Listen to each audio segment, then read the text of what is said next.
Welcome. I am delighted to welcome everyone to in-person laser at HayArt Cultural Center in Yerevan, Armenia. Laser, Leonardo Art and Science Evening Rendezvous discussions entitled Fermentations, Transformations, Moving Image, and Beyond.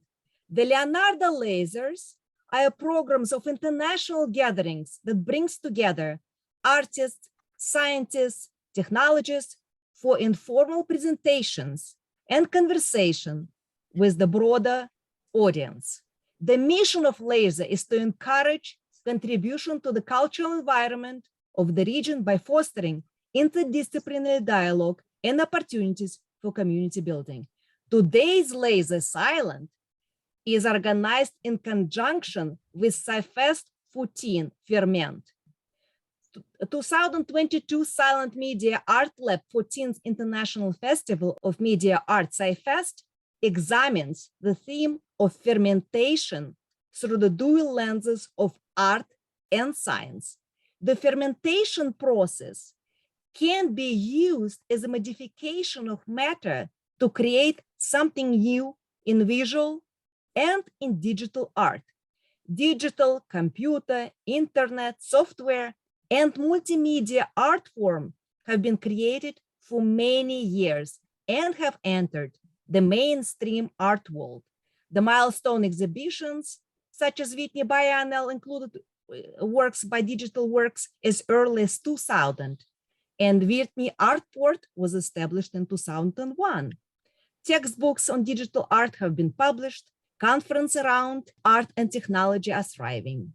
Today's conversation through the prism of moving image, hybrid digital forms, AV performances, NFT, XR, metaverse spaces. Our panelists, Antonio Gesua, Katherine Liberovskaya, Carla Gannis, will explore the relationship between access to technology and art production, moving image and sound art, and highlight the works which expand and challenge medium, content, viewers' experiences, interactions, artificial life and intelligence, challenging and changing the creative process and our ways how we construct meaning. Our first speaker is Antonio Gesua. He is curator, art historian, educator for almost 20 years. Antonio's mission has been facilitating the production, circulation, and reception of contemporary art. He holds a PhD from the University of London in media arts. In the recent past, he has worked as a curator at the Tate Gallery in London and has been a member of the jury and committee of experts in various contemporary art awards. Especially well known and often cited in his seminal publication and study of the history of Russian video art. And currently, he is in-house curator for the Art Exchange and NFT platform, which specializing in the development of contemporary art projects and NFT. He also is initiator and curator of the Festival on Art and Ecology, Echoes of Echo, and the related video program. He also curated Art Digital, the first digital art festival in Russia from 2005 to 2010, and the digital platform. In today's discussion, Antonio will be exploring and tracing the relationship between access to technology and art production process. Antonio, please. Good morning or evening. Thanks for inviting me. It's a very pleasure because to be here and to speak about contemporary art, because as we all know, there is no art without discussion. So I don't have much time, only have about 7 minutes, so I'll go straight to the point and I'll make the point from the very beginning before showing my slides. So, at the end of the day, it all boils down to the medium is the message. We all know this sentence from Marshall McLuhan, and because I'm going to talk about access to technology, I think that this formula, the medium is the message, is very important because Marshall McLuhan in the 60s meant that if you own the technology, your message will be delivered. He was referring to mass media, and he meant that mass media translate what people in power and big corporation wants people to know. But for artists was, when video became available as a technology, also meant that now we have the instrument for our message to be delivered. But also we can translate this sentence, the medium is the message, that in order your message is strong if you really understand the medium. If you study the medium, I know that Marshall McLuhan didn't mean that, but that's my point now, is understanding the medium. It means studying the technology, not just using it, not just being a user. So, my first slide is, anyway, you get the first picture, access to technology. I just want to travel back in time and visit one of the first rooms that hold computers that were also used to make art, as we all know. And just to give an idea how technology has changed through times. This picture is about 70 years old. So technology, access technology, of course, is very important. Here we see a room that it was not very easy to access back then. I mean, only if you work in the lab, you could get access, or if you were involved in a program with the people working in the lab. But today, we can even ask Google, you know, the store. We can even go to the store at Google to see that it's very easy to make art. There are hundreds of programs, of applications that guarantees that you can become an artist.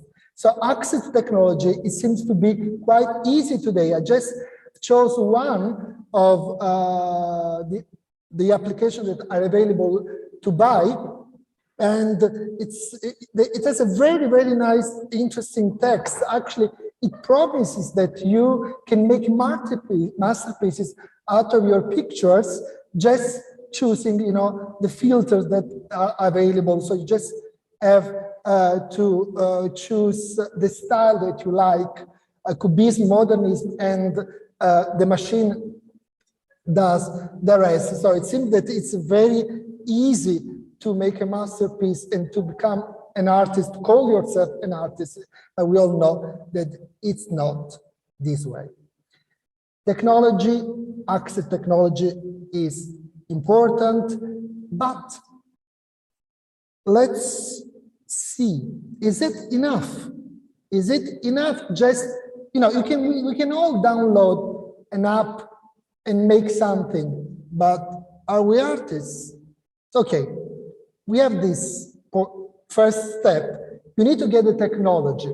And now we have to step back into the past, and I want to show you, to invite you to an event that took place in the mid-80s when Andy Warhol was given an Amiga computer to draw a digital portrait of Debbie Harry. So this is, of course, a commercial presentation. Andy Warhol was invited to make the portrait using the Paint program. So I just go to the moment where he's using a new Amiga computer to draw. You see? Wow, that's groundbreaking. You can just with a click on one part of the picture and that part becomes yellow, all of it. So my point here is, of course, this is not an historical event for contemporary art. But okay, you can, even if you're in the world, even if you are given the right technology, still you need to study it. Here is good for presenting a product, but making art with technology, maybe it's a bit different. So there are hundreds of thousands of artists and engineers rolled together who made art. And these are our heroes. These are the people that we need to study as art historians. Students have to know their work, but the most important thing is these people are those who stole the fire from the gods, because they are the ones who built machines back then, at the end of the 60s, beginning of the 70s. They built synthesizers when now with computers is easy. The program is already there. But before, artists built the machines, and maybe I'm romantic, but I want to say they gave the soul to these machines, the soul that is necessary every time you make art. So I just want to stress the fact that you need to get access to technology. It's not an easy complex because it needs, often it's related to money. For example, when you look at the history of video art, in the States and in most of Europe, it started from 65. In Russia, 20 years later, in 85, because there were no video cameras. And even when video cameras were available for artists, there are very little videos made until the mid-90s, just before, because there was not enough money to develop the discourse around video art. So access is important, but it's also important the financial side that is needed when you work with technology. In case of Europe, there was a lot of grants and money that artists could apply to and make their own works. In other realities, like the Soviet Union or other areas of the world, most of the Africa continent, of course, the technology came late because there was a problem of funding the technology. But still, the artists who stayed, who made history, are those who not just press rec on tape, are those who use technology, because that technology, let's say the video camera, was important for the message. In other words, through the video camera or through whatever other equipment they use, better express their ideas. So we now have to again jump through time and come back to our days and just mention, because we all are in love, or some of us hate. So there is this very interesting love-hate relationship with NFT, which I'm not saying, I don't like the formula NFT art. I don't know what it is, NFT art. I mean, there is art in the NFT format, that's true. In this case, I just chose a picture. This is actually something that in the past few days has become very popular, because these are the days when this work was made a few months ago, but and more than a year ago. Well, for those who don't know, this is a work called Currency by Damien Hirst, who made 10,000 works on paper, or physical object on paper with these dots, and made of all of 10,000 NFT digital copy of this object. And then he gave collectors who bought these works 1 year to decide if they want to keep the physical object, the work on paper, or if they want to keep the NFT. And now that a year has passed, it is that the results are 5,149 collectors decide to keep the work on paper, 4,851 instead opted for the NFT version of the work. So that means that 4,851 of works on paper now are being destroyed. Until the end of this month, they will be step by step destroyed. So I just want to mention this work because there is a dialogue between offline and online nature of what a work of art can be. And this is what is important when we talk about art, access to the technology, because we all know that it's very easy to make NFT works. But again, there is no art if the artist who makes the work doesn't contextualize the context. The medium is the message. The medium is not enough without the message. So just to conclude my presentations, because I just chose this picture because I like it. Okay, it's just a nice picture.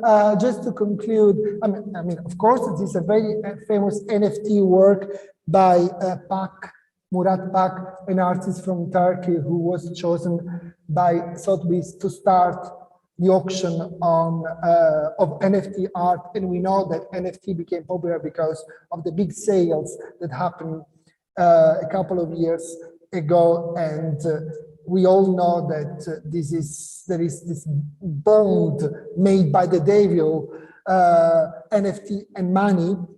But again, of course, NFT art is a work made in NFT format are related, must be sold. So money is part of the process, but it's not enough.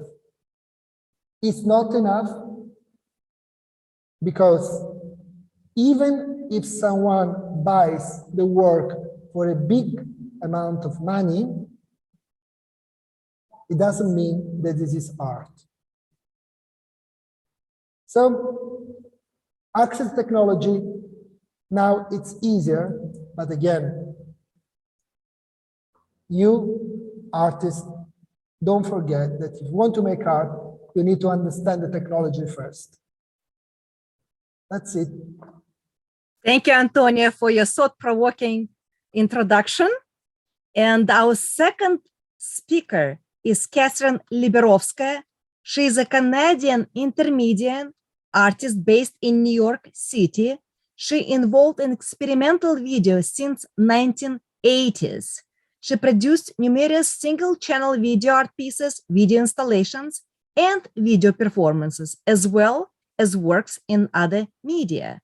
She has shown her work around the world.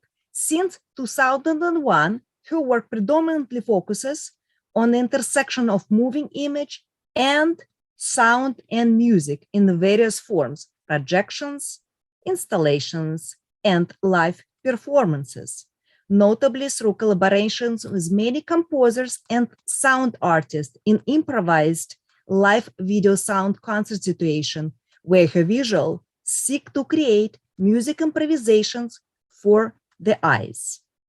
Frequent collaborators include Phil Niblock, Shelley Hirsch, Barbara Hell, Mia Zabelka, David Watson, just to name the few. Since the late 80s, she received over 30 grants and art awards in Canada, United States, and France. And since 2008, she curates and organizes the Screen Composition Evenings in Experimental Intermedia Foundation in New York City.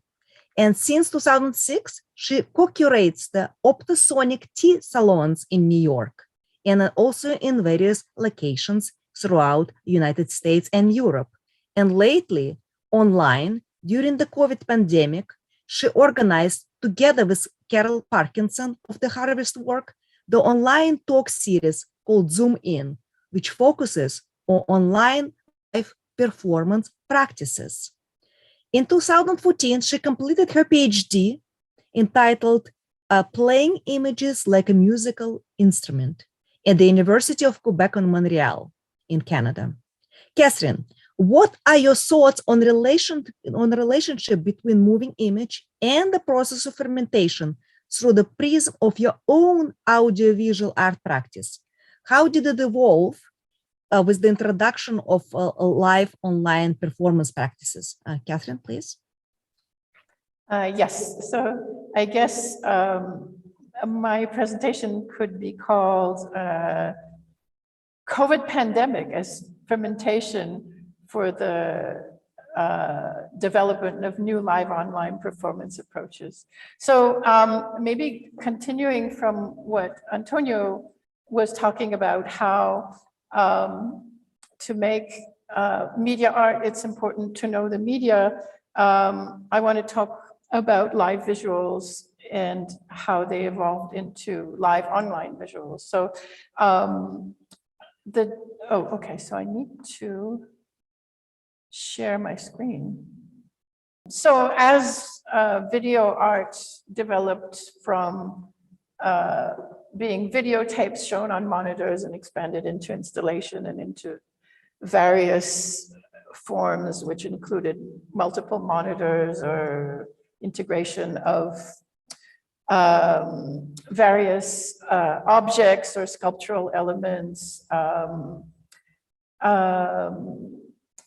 According to me, the development in the 1990s of high quality prosumer equipment like small portable camcorders and especially video projectors, which were more and more portable. And especially the laptop, which enabled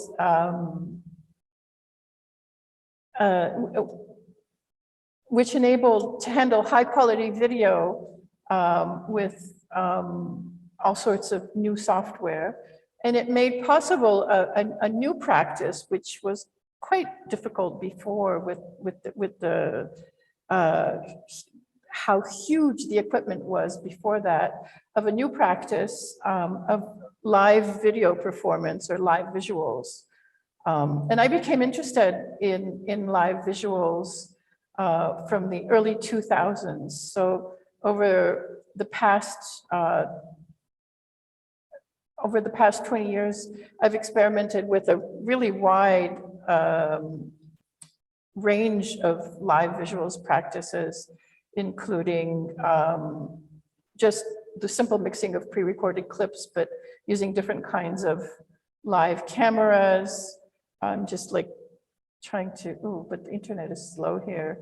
To using different kinds of live cameras like DV cameras, surveillance cameras, infrared cameras, plumbing cameras, webcams, incorporated various physical objects, working with video feedback, exploring. I'm just jumping around a long video here that has different things just to give an idea, but the video is very slow, so it's not. Exploring single screen and multiple screen projections, etc. And my interest in live visuals, which really developed incredibly over the early 2000s as laptops and software developed, led to, as well as my frustration with the poor conditions of presentation and lack of respect for the practice, because I was specifically doing live visuals in the context of experimental music concerts. And I found that the live visuals were being considered as kind of decoration for the concerts. And so with a colleague of mine, the artist Ursula Scherer, who shared the same frustration, in response to that, we founded a New York City-based salon series, specifically centered on live visuals, which we called Optosonic Tea.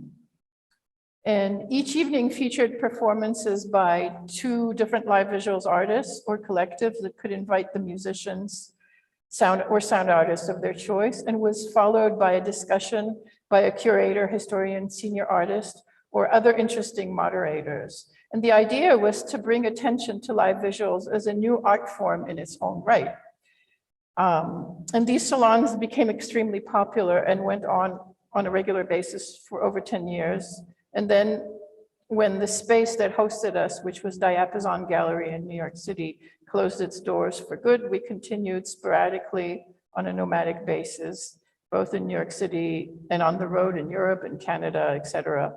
And we still continue to this day for occasional special events that I will get back to later. So this was like a 10th anniversary event where we invited lots and lots of people to a space called Pioneer Works in New York. And there were many, many people performing together.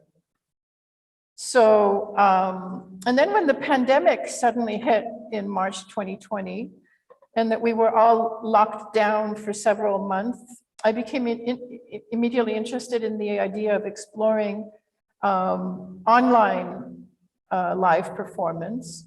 And since my birthday was in early April, I decided to organize an event to celebrate my birthday virtually.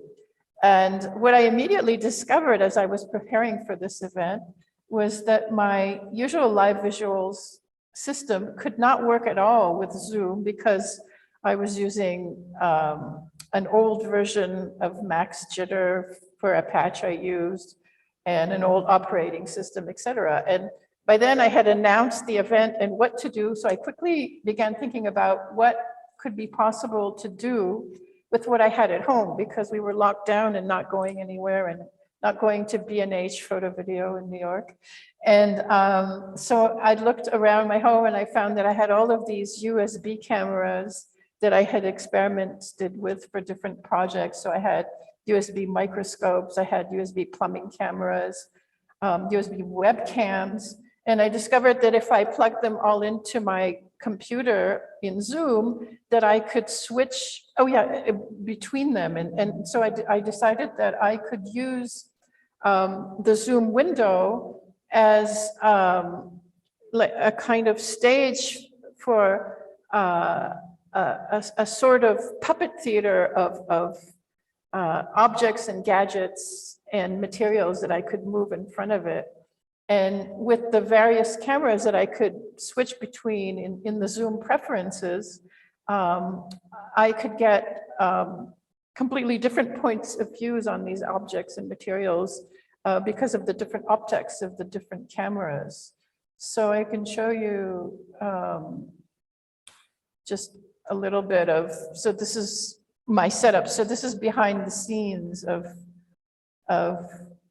what I was doing. So I would have all these cameras and all these objects and often several computers. I had liquids, I had metallic, different fabrics, and I would move these cameras across them. And so over the 2 years of on and off lockdowns of the pandemics, I developed this approach more and more with a wide array of materials, objects, and gadgets, especially based on what I could find at home, because a lot of things were unavailable during lockdowns. And working with the utter absence of the possibility of any effects except for the involuntary distortions and artifacts inherent to live streaming and web conferencing, like lag and choppiness. And this resulted for me to a whole new practice that I found really interesting, which I called visual Foley, because it was very much a visual transposition of the Foley sound effects setups used for sound effects in filmmaking. So I can show you a couple of just very brief clips.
So this is Mia Zabelka, who's been to CyFest, and another time. The previous clip was with Buddhist Barbara Held, based in Barcelona, and voice and electronics artist Daphne Natalia from New York. And right now, Mia Zabelka is playing really beautiful violin, but we can't hear any of it. Okay, so you have to imagine it. And so, I did many of these performances with different artists. But another thing I did as we were all locked down and people were isolated at home, and a lot of people were going nuts, it became clear that something could be done via the internet to bring people together from all over the world, and we were in contact with all sorts of artists. So my partner Ursula of Optisonic T and myself, in late April of 2020, we decided to organize a huge marathon event. And so we, with a friend of ours who's a curator at the Parish Art Museum in Long Island, we devised an event which was 8 hours long with 50 performers from all over the world performing live and live visuals and live music or sound. And we called it Optisonic T Unlock because everyone was locked down, and BYOT, which was bring your own tea, because at the physical events, we would serve green tea. So here it was like, bring your own tea. And so, it was a community collective audiovisual live improvisation network event featuring over 50 live visual and live audio artists from around the world coming together from several time zones. Over the course of the 8 hours of the nonstop performance, different clusters of several participating video, film, and music sound artists performed simultaneously. The event took place in Zoom on the viewer's computer screen. And to many people, this was, so this is someone who made a time lapse of this, so I could just kind of, so this is all, it's a time lapse, but it can give you an idea of how it looked. So there was always many screens, and we were interested in this mosaic view, and if of it being 50-50 visuals and audio. And And we did another such event in a year later, which we called Optosonic May Day Marathon. And that was Saturday, May 1st, 2021. And that was an 11-hour event. And this time, instead of inviting individual artists, we gave each hour to a different organization or artist collective to organize their own hour. And both of these events were with a New York organization, which is called NowNet Arts, which is primarily Sarah Weaver, and who we'll talk about later again. And so, and both of these events were considered extremely important for rallying the community and for putting people together across the world who were isolated at home. So yeah, this was the Optosonic Day Marathon, and here's a little bit of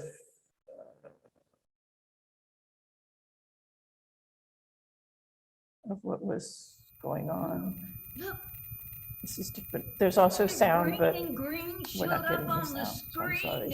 So it featured sound, visuals, and movement. And another thing that the pandemic and live and the idea of live online performance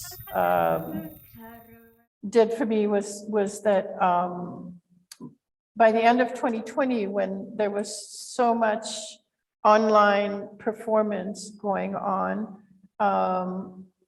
it became clear that it was becoming more and more all the same, and it was holding our attention less and less, because a lot of the people doing it were people who just suddenly tried to continue their art practices as the pandemic hit, and just quickly got Zoom and tried to do something. And a lot of it resulted in bad television, because we all discovered that the consumer networking software was not made at all for art performance. And so with the director of Harvest Works in New York City, Carol Parkinson, we talked about this, and we decided to launch in January 2021 a new online community forum to rethink the online presentation of live art practices and to imagine new approaches that are far better suited for the new performance stage that we called Zoom In OLAP, or online live art performance, OLAP standing for online live art performance. So over 2021 and 2022, we held 11 such meetings, each of which featured different artists from different fields like sound, video, streaming, aesthetics, followed by a Q&A. The forum was also open to hearing about new ideas and projects and development from the participating audience. So for example, some of the things we've featured was like Sonic Gatherings, which is composer John King and Brandon Kolodzei, who had a weekly, starting from March 2020, a weekly gathering of dancers and choreographers online. Then APO 33 from Nantes, France, which is Julian Otavi and Jenny Pickett, who founded the first online audio festival in 2012, much before the pandemic. So they were really interesting during the pandemic. Then there was Sarah Weaver, who has focused on network arts for large live virtual ensemble for over 15 years, who is NowNet Arts, who we collaborated with on many projects. Kat Mustatea about the Edge Cut project, at the new museum, which was on the 3D virtual platform Nowhere. Artist Ellen Fullman, the director of ThoughtWorks Arts and a research fellow at MIT about network collaborations. Gavin Chuck, the executive director of the Alarm Will Sound Chamber Orchestra, who talked about their platform for real-time music making during COVID-19 and their commissions for new works composed specifically to be performed using internet technologies. ESS, Experimental Sound Studio, which as of March 2020 launched quarantine concerts, which was, I think it was 24-hour-a-day concerts on the internet that went on for 2 years. The SEALS Synthetic Erudition Assist Lattice, which is a collective of 5 women artists who have an online band.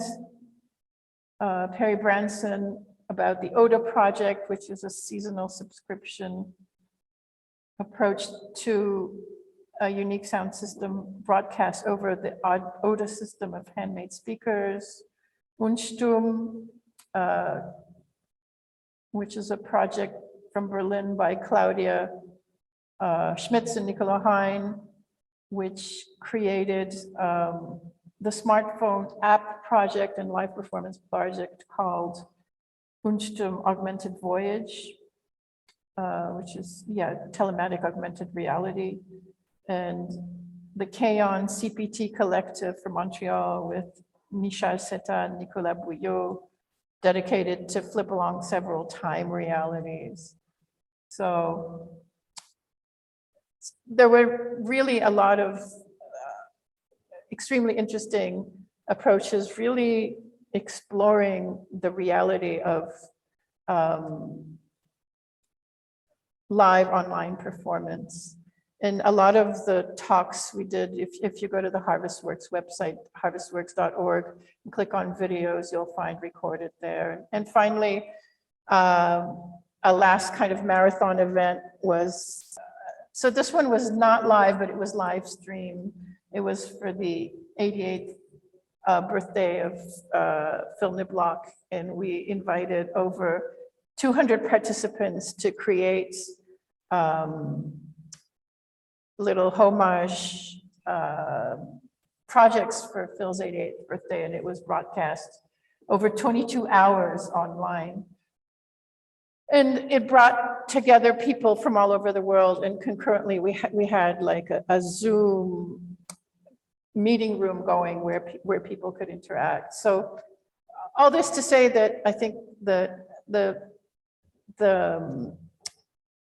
pandemic precipitated a development of online live performance practices that wouldn't have developed without the pandemic, and that are creating new possibilities for the future, all sorts of hybrid events like this, and hybrid performance, and bringing together people from across the world who maybe don't have the energy or the means to come together and can still form extremely interesting and fruitful artistic collaborations. Thank you, Katherine. And our third speaker is Carla Gannis. She's transmedia artist based in Brooklyn, New York. She produces works that consider the uncanny complications between grounded and virtual reality, science and science fiction in contemporary culture. Gannis' works have been appeared in exhibition and screening internet projections across the globe. Recent projects include Portrait in Landscape, Midnight Moment on Times Square in New York City, Sunrise Sunset as the part of the Whitney Museum of American Art, Artport. She is a regular lecturer on digital art and extended reality. And in March 2019, she was a speaker at SXSW Interactive Festival on the panel, Human Presence and Humor Makes Us Better Storytellers. Her works appeared in many publications, including Wired, Fast Co., Hyperallergic, Wall Street Journal, New York Times, LA Times, and among others.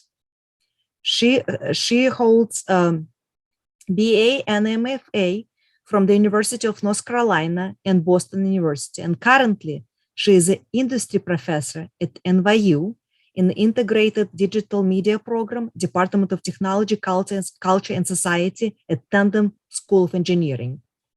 Carla, can you please tell us about your public art practice, your work on digital public art, and your search for new hybrid forms and projects? Let me unmute myself. And am I sharing my screen? We're connected? Okay, and thank you, Natalia, Leonardo, CYLAND, for inviting me to share today, and I'm looking forward to our having a conversation to Antonio, Katherine, and Natalia. I am here just introducing some aspects of my practice, tools and mediums of production, and thank you for that introduction. I wanted to say that through my art making tools and my aesthetic approaches are highly variable, and you'll see that as I share a few more slides. But throughout this timeline, I have been preoccupied, and this is a timeline for over 20 years now. I studied painting for both my BFA and MFA, and then I moved to New York City in 1995 and threw away all my paintings and decided to embark on working with emerging technologies, video and digital art. And throughout that timeline, as I was saying, I have been preoccupied with a vast array of human, earthly, and cosmological conditions, from examining reality and illusion through a variety of mediums to studying art and technology to become visually, digitally, and conceptually literate. Antonio, as you were saying, we need to know our tools, our mediums, our collaborative technologies, etc. And I have also focused my energies on finding role models throughout history that speak to some of my core concerns. And I am getting to the public art part, but I'm just kind of introducing you to some aspects of my practice and where it comes from. And some of those concerns are specifically female agency, gender construction and power politics, class stratification within art and aesthetics, and linear versus nonlinear paths of expression, and the importance of creative speculation. I love to share this little anecdote. L. Frank Baum, some of you might know him. He wrote this book. It's called The Wonderful Wizard of Oz. It was made into this movie. But in 1901, he also predicted augmented reality in one of his other fiction works. And I think it's so important that we're always thinking in this speculative way. I'm going to show a couple more slides just quickly to introduce you to kind of my lineage. So one thing, I was fortunate that my dad, when I was 15, so this is 1985, took me to my first SIGGRAPH Computer Arts Festival. At the time, I was studying classical piano and teaching piano as a high school student and studying painting in a very classical way. And my dad said, Carla, what you're seeing here today at this Computer Graphics Festival, this is the future of art. I didn't listen to him through 2 degrees where I, studied painting. But again, as I mentioned, I finally, moved to New York City. My job was to database an art library. So I taught myself computing on the side. And then I decided to apply digital tools to my own artistic practice. And so I'm just showing you Wayback Machine here. These are some of the early works where I was really starting to think about digital identity. I created my first avatar, Sister Gemini. I first began writing her as a story in 1998. And by 2000, I had graduated to working in web design during the day, but at night I would perform through Sister Gemini, who was, this is speculative, but fictional, but who was a web hacker, and she'd break into websites through QuickTime videos and perform with electronic dulcimers. I also lived in a loft with a lot of people in Brooklyn, New York, when I was young, and they were performers, musicians, choreographers, artists, and so I made avatars of all of them. So I recorded them. These are all moving image works that I'm showing you, and I recorded all of them, just talking about who they were. And then I created avatars that were speaking to different media stereotypes and trying to address that we were already starting to exist in a hybrid state, this hybrid condition of identifying in one way online or through media, and then having this sense of self otherwise that generally was formed in base reality at the time. These things we know now are mixing more and more. I don't even use terms like in real life because it's all real life now. Finally, the last early work I'm going to show you is from 2010. I'd run the New York Marathon, and I then went to North Carolina, where I'm from. My parents live in a town of 3,000 people. I'd been very proud of myself for running a marathon, but then I spent some time in Second Life, a precursor to all the metaverses we're talking about now, with my and through my avatar Jezebel Langley. I was in Second Life, and I got jealous of her because she could run a marathon, you know, every hour and not be tired. She could teleport, she could fly. So I decided to run a race against her or with her. And so I found a highway in Second Life for her to run down, and I ran down the middle of a highway in physical reality. Now, of course, there are different consequences, and that's something else I was already starting to think about back in 2010. I mean, of course, people were thinking about this in the 80s, you know, with chat rooms and the like. But in 2010, I was thinking about that and the different consequences of my physical expression and performance and what I could do through an avatar. And neither of us ever really win. Sometimes she's ahead, sometimes I'm ahead. I need to restage this now. I haven't been running so much lately. She probably beat me. So my interest in avatars has continued through the years. This is Carla, cross-platform avatar for recursive life action generative adversarial network. And she first emerged in 2016, early 2017, while I was attending protests in New York and Washington, DC. My alter ego, I'll call her C.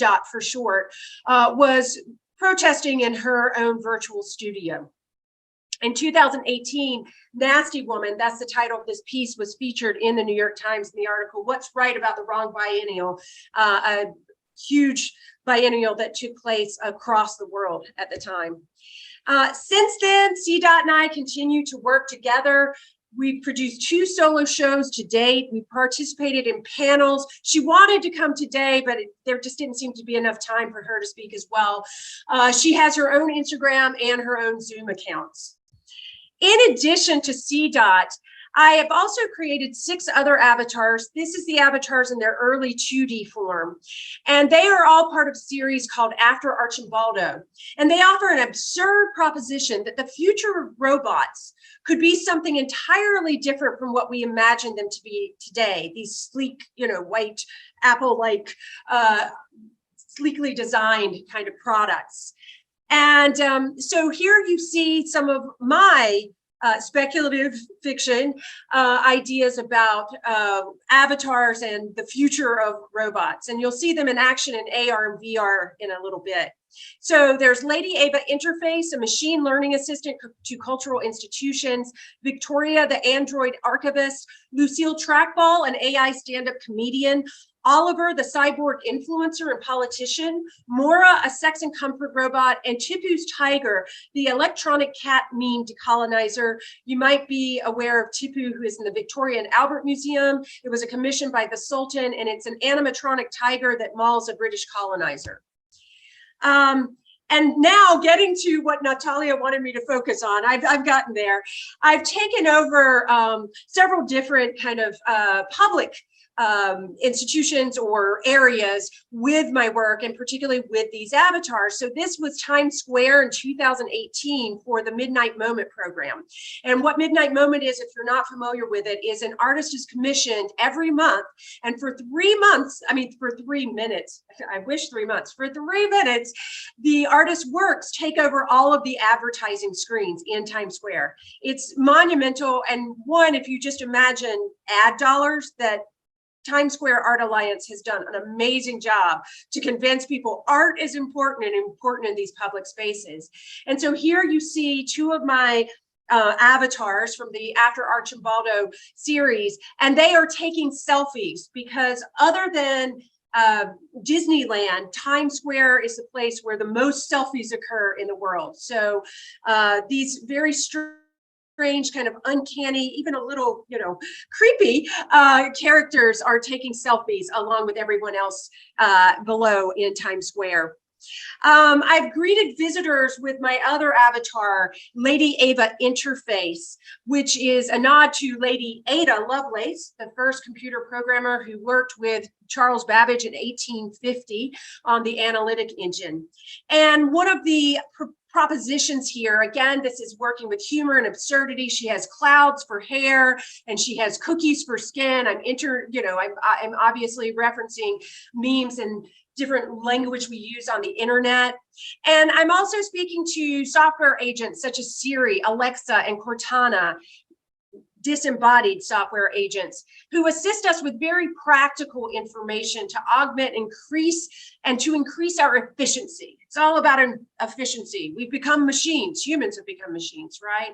But Ava counteracted that generic and purely functional aspect of technology. And she would take over the entire Whitney website in the morning and in the evening at sunrise and sunset. For 30 seconds, she took over the entire website. And her prompts were things like, water your plants with your tears today. So absurdist, prompts for you to think outside of just the regiment of everyday life in the quotidian.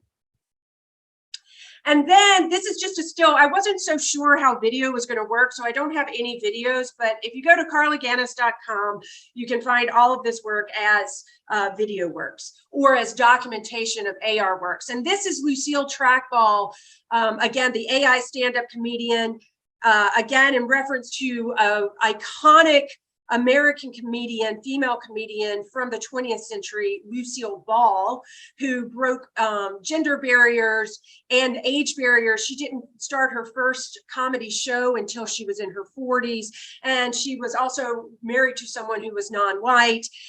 So a really significant role model to me. And she was just a lady who was funny, because a lot of times people don't think that women can be funny. I'm also Trackball, the interface, the mouse that we use, a trackball. So this is Lucille Trackball. And here she is in VR. She was performing at Washington Square Park. It's this social VR platform that was produced by an NYU colleague of mine, Snow-Yoon Shu Fu. And I was actually teaching a class with my students. So here you just see me performing, but all of my students built avatars and performed stand-up comedy or absurd actions in this metaverse space. And I'm not going to, obviously I'm not sharing her stand-up bit here, but I will tell you, she wasn't a great student of comedy. She was a C++ student. Any programmers in the audience? Did I get a laugh? Okay. And so now all of these avatars I've shown you have converged in a project I've been working on for several years entitled the Wondercammer. Wondercammer spelled WWW Undercammer. And one of the central elements of the project is an ever-expanding social VR or metaverse application. And of course, if you're familiar with the term Wondercammer, it's the precursor to museums. Maybe you've noticed throughout all of the works I've been sharing, as much as I'm looking to the future in the work that I produce, I draw from the past and I critique the past and think of ways to subvert it or expand upon it as well. So the Wondercammer is a precursor to museum. There were all sorts of problematics. My Wondercammer, I'm really exploring the cabinet of curiosities in 3D metaverse Web3 spaces as a decolonizing and feminist proposition. To date, there are 17 different locations in my Wondercammer. The different avatars I've shown you act as guides through the Wondercammer. It's ever expanding. It's public and open 24/7. That's the link there. I've also started to expand it by building wonder chambers for other experts, because my different taxonomies in the Wondercammer include decolonization and social justice, climate change and endangered species, humor as salve and feminist salvation, emerging tech, obsolete tech, sex and comfort in tech, etc. But I'm not an expert in any of these things. And one of the problematics of earlier Wondercammers were people kind of maybe taking on that moniker. And so I've started to build wonder chambers for other experts on these topics, and they give me instructions on what they want in their metaverse space attached to this one. And then I do an hour-long interview through one of my avatars with an avatar I've built for them, representing them. And I'm drawing this to a close because I know we need to keep moving on. So quickly, these are just where I've been exhibiting more and more throughout the pandemic: social VR, traveling AR shows. One that I'm in right now in Munich is Make Us Visible XR Ensemble, and I did one in New York. We create AR monuments that replace 99% of the monuments in New York are representing men, and we make monuments representing non-binary or female people. And this was I also am excited that, like, I've been working in the NFT space and the blockchain space quite a bit, but then there are also public screenings of the work. The one on the right, the one on the left was in Times Square, so I was in Times Square again. The one on the right was at Vellum in Los Angeles, and this was a particularly important show because another topic about NFTs is representation, again, of women and non-binary. It's been very male dominated, and so this was a show featuring women or female identified and non-binary artists, and it was all based on algorithmic art. Finally, just some technological explorations, returning to my avatars. At NYU, I teach, as Natalia mentioned, in IDM, Integrated Design and Media program. We have a new space. Well, it's been around for a few years. We have a space in something called the Brooklyn Navy Yard in New York. And we have motion capture technologies and volumetric scanning, and that's where I help run the XR lab. And so a few months ago, I got to rig up in a motion capture suit and actually perform through my various avatars in real time. Getting back to you, Katherine, working in real time is very exciting, and we were working with the Unreal game engine. So those are just some images of me in the motion capture suit, and you see across, that's the avatar that I'm actually performing in real time. And then finally, upcoming, for anyone who might be traveling from Armenia or Italy or Canada or anywhere else to New York, I have a show coming up at Ryan Lee. I'm taking over their window. They have this window project overlooking the High Line, and I produced a site-specific video for them based on these volumetric scans I've been doing that you'll be able to view from the High Line. And that's it. I hope I got this in within time. Thank you very much. Yes, thank you so much, Carla. And thank you, HayArt Cultural Center, for hosting today Laser. And the audience will have an opportunity to ask a few questions during the discussion. Let's start the conversation. Both Antonio and Carla mentioned the art in the form of NFT. Antonio, can you elaborate on the issues that crypto space and NFT introduced to art production, archiving, preservation? What do you think is the biggest challenge in the moment, and what effects it has on art world, art market, and especially the visibility of digital art today? I have a question. The biggest challenge that we have when it comes to NFT is to bring contemporary art into the territory of NFT. And when I say contemporary art, I mean something that has a history that started from the second half of the past century. I really like Carl's work that had lots of connection with history and history of art. So it's integrated, there is this dialogue going on with history. So it's important for us working with contemporary art to enter this world, to develop something within the rules that are already there, and the way we do it, how we do it. You know, we analyze the system, we play with it, we challenge it. So art is there to explain to us and to everybody how our world functions. That's the main mission of art. To me, art is the best form of journalism. Art tells us the way our world functions. So the challenge is to use the NFT system. We had lots of potential and make contemporary art. So what I like in this is what can be called NFT contemporary art, and not just NFT art. The potential, as I said before, is there.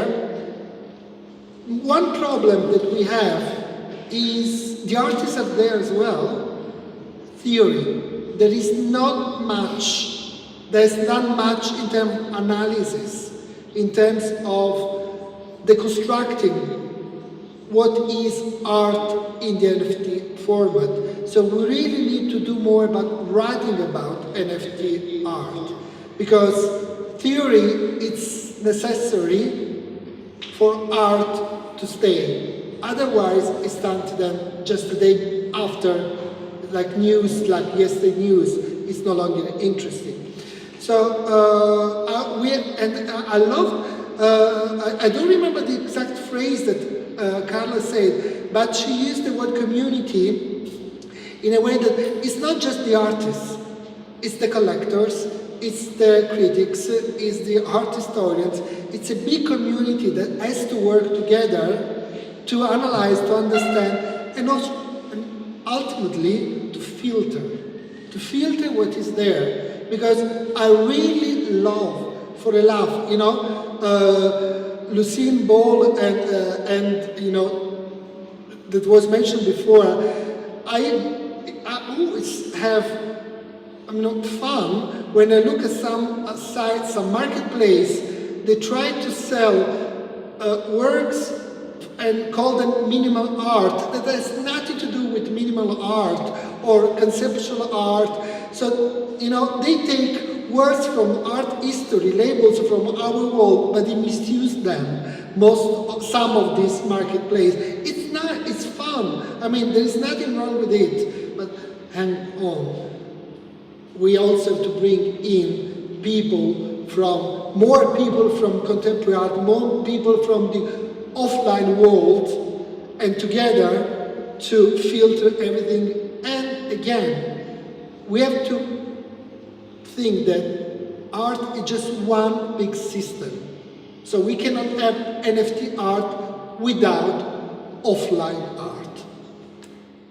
Thank you, Antonia. We'll be jumping from topic to topic because we're slightly pressed for time. So now I'll come to Carla. You mentioned a little bit about social media. So what are your thoughts on social media projects and how they transform the function of art and shape the contemporary culture?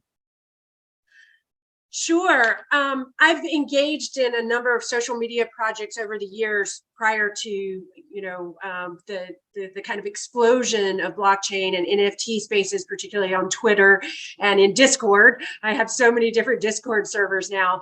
And over the years, there were other artists that I was following. There's this whole history of net art. And I just wanted to speak to what Antonio was saying, this idea of an ecosystem. It's really building an ecosystem, and it's an ecosystem that should no longer have some kind of bifurcated timeline. So long, there's been kind of contemporary art, including media, including film or photography, but not including digital art. And there have been two different timelines. And I feel like it's an exciting time. And there's a lot of potential if we get more people involved in this ecosystem for us all to work together and think of all of this as contemporary art, online, offline, and these hybrid models. And then back to your question, though, in terms of social media practices, we know that there are or have been some kind of issues with social media, a few months ago or a year ago with, the exposure to the data that one particular platform had that proved that, social media platforms could be deleterious to youth. But I have been really fascinated for the past 12 years when I've used these platforms in a way of connecting with a larger collective conscious. This is the first time in human history where we've had this kind of access, speaking again to Antonio, talking about accessibility. And this access can be really, really crucial now because we're so hyper-mediated. And there are so many different channels.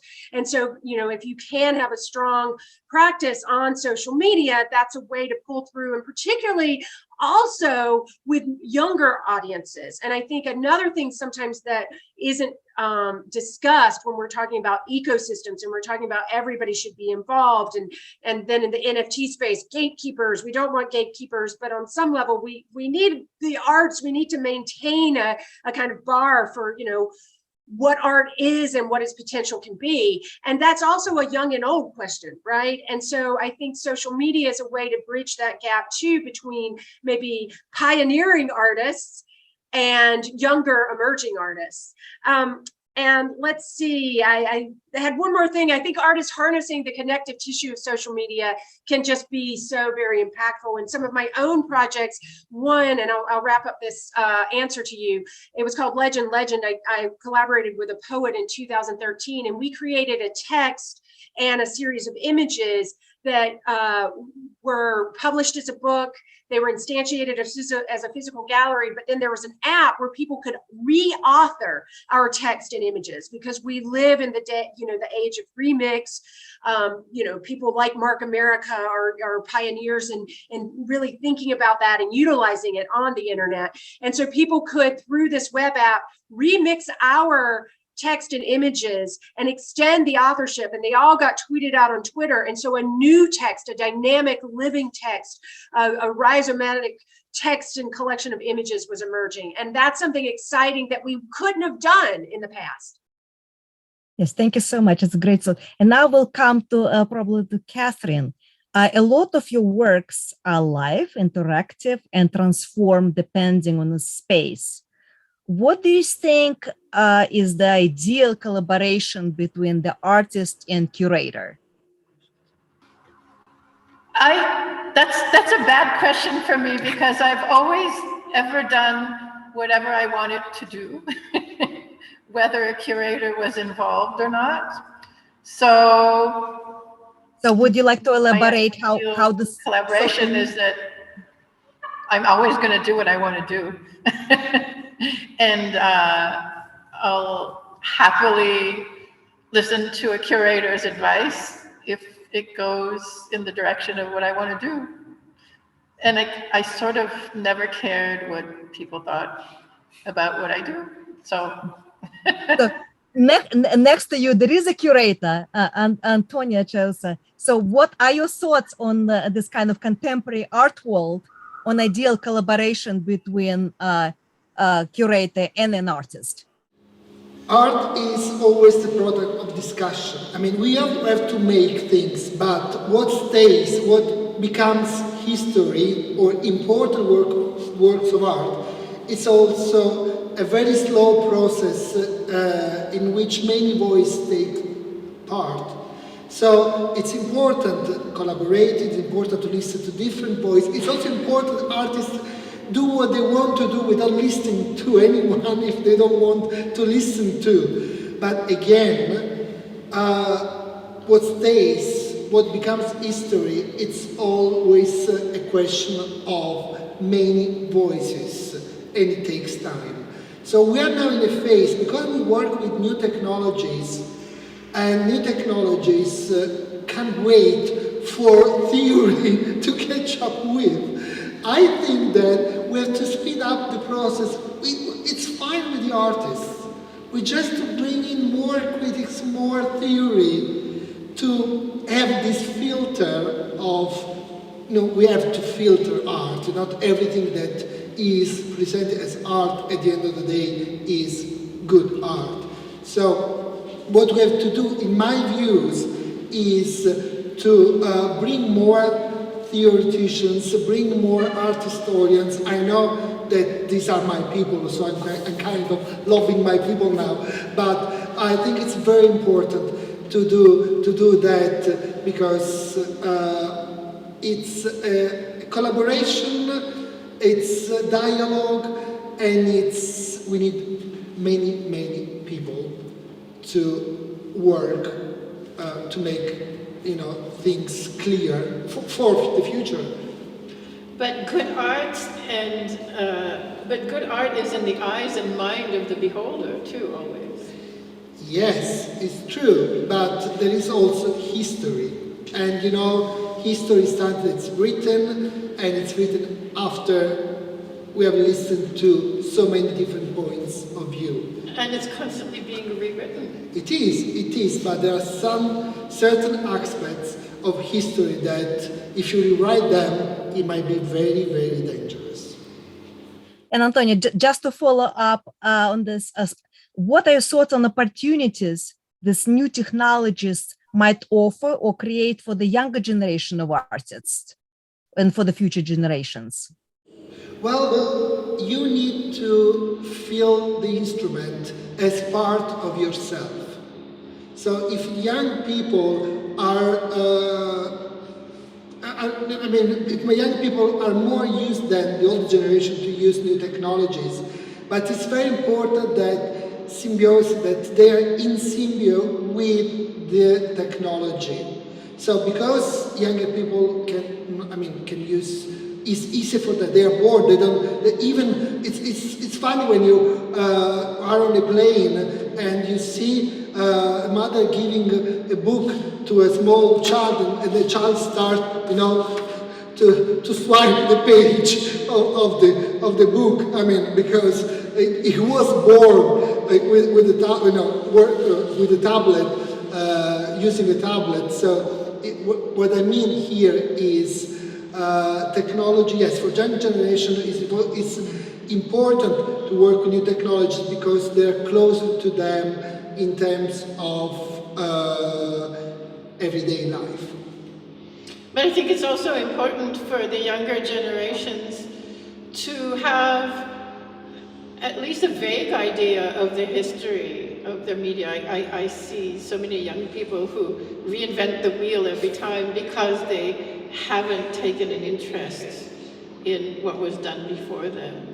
Like young people like doing things with video feedback and saying, wow, this is cool, and actually it was done 40, 50 years ago. So it's good to have an idea. But I think with the internet and with, Wikipedia and stuff, it's getting harder and harder to not know history, but still I'm appalled to see how many people don't know what happened before them and don't take the time to look. So, but we have a treasure out there of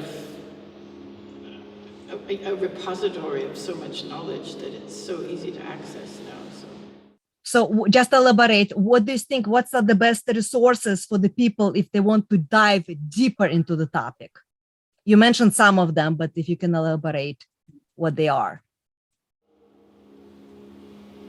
Well, the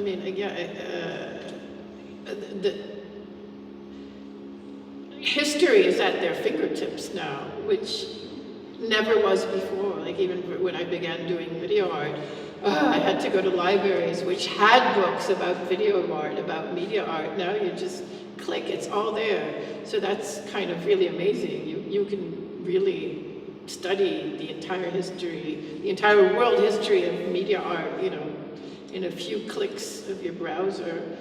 So that's quite amazing. But I just want to, because this is a very sensitive topic, there is a lot up there as well. If you, in the internet you can find diamonds, but there is lots of trash as well. So it's very important to filter. It's very important to have, when it comes to history, to study the history, it's very important, to just have a bibliography from a university and not just from somebody who wants to put his or her name into the history and writes a book about that, in which talks more about himself or herself than actually what is important for the history of contemporary. As Katherine said before, there are so many versions of one story and there are so many versions of one history. But so it's important to read a lot, to look a lot of stuff, but it's also important to filter, and this is just a question of studying, and then yourself, your antennas will start already to detect what is an important text and what is not an important text. Can And I now, Carla, interject? Yes. we're coming to you. Yes. How much, I mean, I'm just, do That was we still have about good. 4 more minutes? Okay. Yes. Because I think everything you both were saying is so crucial about the history. And as an educator, I've been teaching for about 17 years now. And, you know, when I was coming up, there weren't even programs, you know, there weren't that many new media programs. And today there are all these new media programs, and there are, you know, professors and working artists who are actually taking the onus, you know, and taking the responsibility to make sure that their students are informed, and that they are informed through credible sources as well, right? And, you know, Christiane Paul, the curator at the Whitney, you know, the various books that she has published, always an important source. And one other thing, though, I have a quote from Marshall McLuhan: "There are no passengers on spaceship Earth. We are all crew." I love this quote. And one thing I see, I work with both undergraduate students and graduate students every semester, and I am so fortified and amazed that I am working with a lot of young people who really are taking that seriously. And they're working with digital technologies, but they are thinking about accessibility. They are thinking about the implications of, you know, digital technologies, NFT, blockchain minting on the environment. And, you know, it's really great what happened with Ethereum when they moved to proof of stake a few weeks ago. If anyone doesn't know, they reduced their carbon emissions by 99% in the way that they mint. And these students are taking this stuff seriously. And also, though, something that I see happening, because I work with such a diverse student body, is they're thinking about the new histories. They're not trying to deny the old history and not remake the wheel, but also thinking about more diverse, inclusive, possible and potential histories through using these technologies, from social media to the blockchain to emerging technologies, including VR, empathy VR, augmented reality technologies, etc. So I am very hopeful. We live in a time that I think is increasingly terrifying, but working with young people every day, I have found that they take that seriously, that quote: "There are no passengers on spaceship Earth, we are all crew."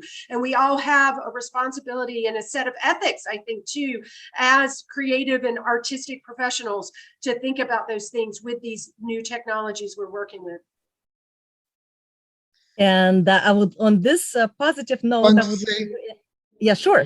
I love your quote. Yes, we're all crew, and it's a question not of rewriting the history, but expanding the history, because that's what we have to do. As you said before, it's just including, and also the pioneers that are in digital art, they have to have their chapter next to the pioneers of performance art or minimal art or conceptual art, because the contribution they gave to art is absolutely great.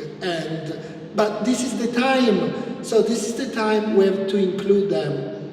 That's what we have to do, and of course continuing with making art with new technologies.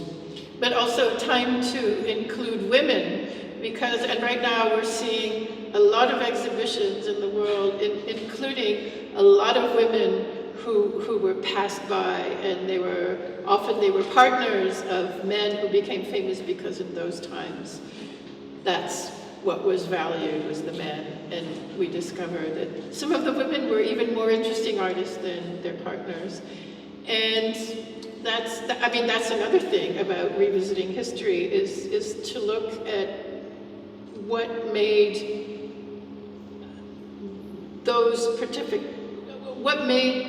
that particular perspective of what should make history happen.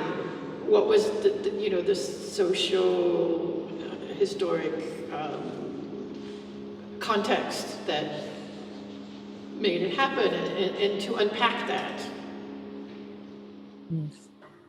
Thank you so much for the great conversation. And thank you, Antonio Gesua and Carla Gannis, Katherine Liberovskaya, for sharing your thoughts, perspective on digital art and curatorial practices and new waves on moving forward, your passion for the digital and all other art forms bring us a step closer to recognition of it as a major global movement and embracing the new waves into the 21st century. Thank you, the audience. Thank you, CYLAND Media Art Lab, HayArt Cultural Center, the Leonardo Journal, and the community. Continue our conversation. Follow Laser, Leonardo Arts and Science Evening Rendezvous on social media. Thank you and good night. Thank you, everyone. Bye-bye. Thank you.